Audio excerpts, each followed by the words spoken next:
Last decade, a powerful right-wing paramilitary group, the AUC Black Eagles, has killed 9 men working for Coca-Cola FEMSA, which owns the Colombian bottling plants, specifically because those men belong to a union.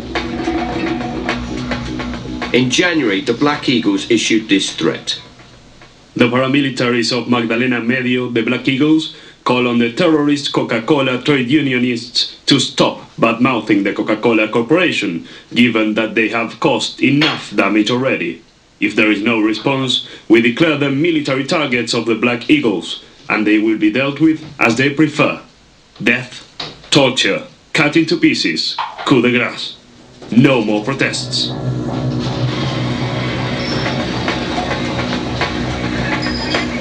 I came to Colombia in 2004 as part of my Coca-Cola challenge. This is Luis Eduardo Garcia. Luis has worked for Coca-Cola for 26 years, despite death threats. He claims Coca-Cola FEMSA has done nothing to protect him. There's been paramilitary activity that's affected your family. What was your experience?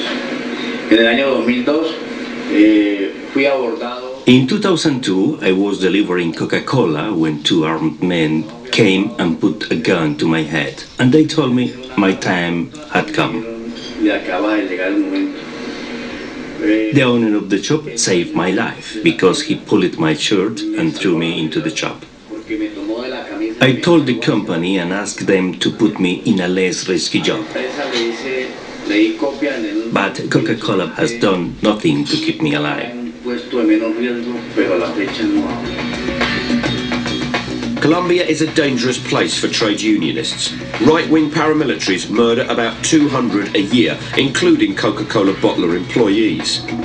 One once told me to be a trade unionist here is to carry a tombstone on your back. These stories are real. We are the ones living with them for real. We are the victims of this situation. We demand that Coca-Cola help us and repair the harm that has been done to us. They have to allow those responsible to be punished, and they need to create a code of ethics whereby Coca-Cola respects the rights of its workers. Just this month, Luis Garcia and a colleague received this letter from the Black Eagles. We give you the opportunity to leave the country. We combat guerrilla and communist ideology with death. The military target is getting closer, and we confirm that it will be in a common grave. Obey to save your life. I've joined a bus full of union members and promptly become entangled in a protest march. Caught behind police lines, our progress slows to a crawl, and at the back of the bus I find long-standing Coca-Cola employee and union leader, Efrain.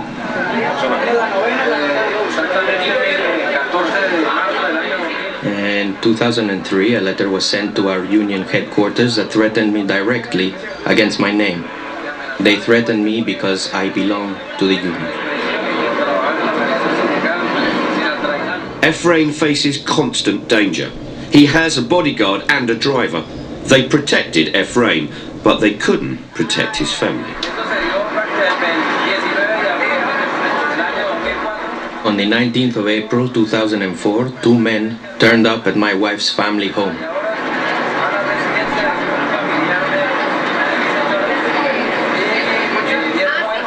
And they killed my brother-in-law, his wife, and my 15-year-old nephew.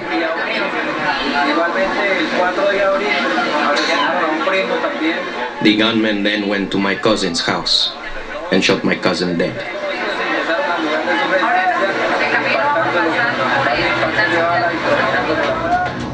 In 2004, a New York City councillor led a fact-finding delegation to Colombia. It found that workers for the Coca-Cola bottlers were victims of at least 179 major human rights violations and 9 murders, including this man, Isidro Segundo Gil, who was shot dead inside the Coca-Cola plant. The physical access the paramilitaries have had to Coca-Cola bottling plants is impossible without company knowledge and/or tacit approval.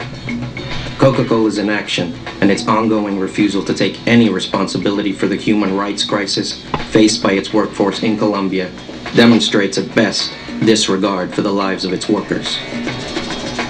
2 Colombian judicial inquiries found no evidence of collusion by the bottler management to intimidate or threaten trade unionists.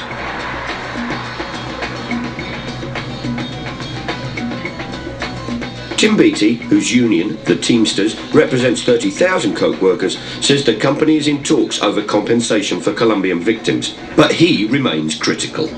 Coke attempts to separate any responsibility it has from the behavior of its bottlers and other subsidiaries inside the system. The Coca-Cola company was saying, hey, we've got nothing to do with this. This is a bottler and they're totally responsible. We don't have any control or responsibility. We were able to say, no, wait a minute, there is a linkage between what the Coca-Cola company does in Atlanta and what its bottlers do around the country and around the world. In protest to the murders in Colombia, a campaign was launched calling for a global boycott of Coca-Cola, called Killer Coke. Over 45 universities have kicked Coke off campus, including Sussex, Manchester and 4 colleges from Oxford University. The company has promised an independent inquiry, but Tim Beattie remains sceptical it will happen.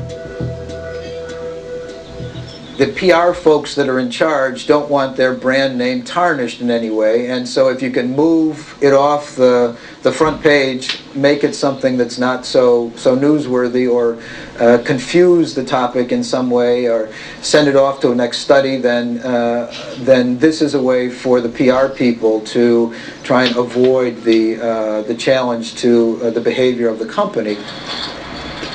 Coca-Cola says that the threats and assassinations of the Colombian union members is not its responsibility because they are employed by Coca-Cola FEMSA and not employed directly by Coca-Cola. Yet Coca-Cola owns more than 30% of Coca-Cola FEMSA, and some of its top executives also sit on the Coca-Cola FEMSA board.